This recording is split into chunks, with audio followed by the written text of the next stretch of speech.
Le Cameroun tenu en échec par la Guinée et pourtant les Lions indomptables ont été en supériorité numérique toute la deuxième mi-temps. Score final 1 partout. Le Cameroun accroché comme d'autres.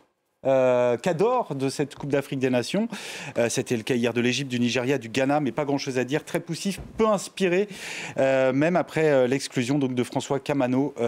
C'est comme on va dire. Oui, on va s'accrocher à ça, comme les autres. Mais c'est vrai que la prestation a été très pauvre. Terne.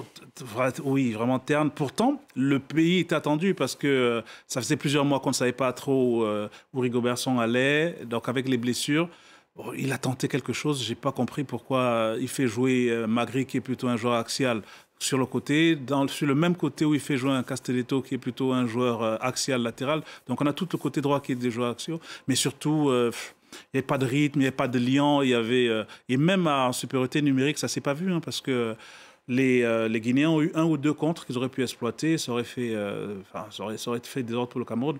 Voilà, on va dire 1 point. C'est déjà ça de prix, mais grand danger contre le Sénégal vendredi. Plutôt séduit par les Guinéens, vous Oui, j'ai beaucoup aimé cette équipe que peaufine Kaba Diawara depuis maintenant 3 ans. Et il était déjà en poste lors de la dernière CAN. La Guinée avait très bien commencé, mais elle s'était un peu essoufflée. Il s'appuyait beaucoup sur Naby Keïta, qui depuis a un peu disparu, qui est maintenant sur le banc. Et il s'appuie maintenant sur une nouvelle génération, notamment sur Ilaïch Moriba, qui a grandi en Espagne et qui a été formé au Barça. Donc c'est une équipe qui a vraiment, je trouve, fière allure. Et à 10 contre 11, comme l'a dit Hervé, elle n'a pas du tout été ridicule. Alors, c'était dur de résister à ce Cameroun qui poussait beaucoup. Mais cette équipe de Guinée, finalement, on l'a citée parmi les outsiders et elle confirme que c'est bien sa place. Le Cameroun qui, dans ce groupe, laisse déjà filer 2 points. Le match face au Sénégal vendredi et un faux pas bien déjà quasiment interdit pour les hommes de... L'avantage, c'est qu'il y a quand même la possibilité d'avoir la 3e place. Oui, les 4 meilleurs 3e. Mais alors là, ce serait vraiment manquer d'ambition. Oui, mais en fait, je pense qu'à ce niveau-ci, il faut pas se refuser cela parce que c'est vrai que même la Gambie, parce que le score 3-0 est flatteur aussi pour les Sénégalais parce que la Gambie a démontré quelques belles choses. Et elle était à 10 pendant toute la deuxième mi-temps. la deuxième mi-temps. Donc, ça signifie que c'est un groupe qui ne sera pas facile. Donc, toutes les équipes se tiennent pour l'instant de ce qu'on a vu. Enfin, Sénégal un petit peu au-dessus. Les 3 autres équipes ont l'air d'être à peu près au même niveau. Donc, il faudra pas perdre ou alors pas perdre par un gros score contre le Sénégal. Il a manqué Aboubacar aujourd'hui ?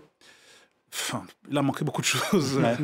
Il a manqué même si c'est vrai, on en parlait hors antenne, c'est pas un joueur qui court beaucoup. C'est pas un joueur qui court beaucoup, c'est pas un joueur qui défend.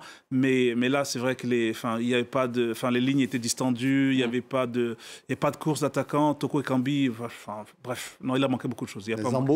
Zambo Anguissa, en meneur de jeu, c'est pas son meilleur registre non plus.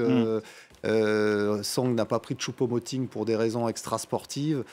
C'est dommage parce que c'est vraiment le genre de joueur qui, malgré son âge, est encore capable d'apporter ce petit plus qui apporte beaucoup au Cameroun. Et il l'a fait à de nombreuses reprises dans sa carrière, Eric Choupo-Moting. Un coup d'œil au classement, le Sénégal qui est déjà en tête de ce groupe C, la Guinée et le Cameroun à égalité de points, la Gambie qui affrontera donc le Sili National lors de la 2e journée. Ce sera vendredi.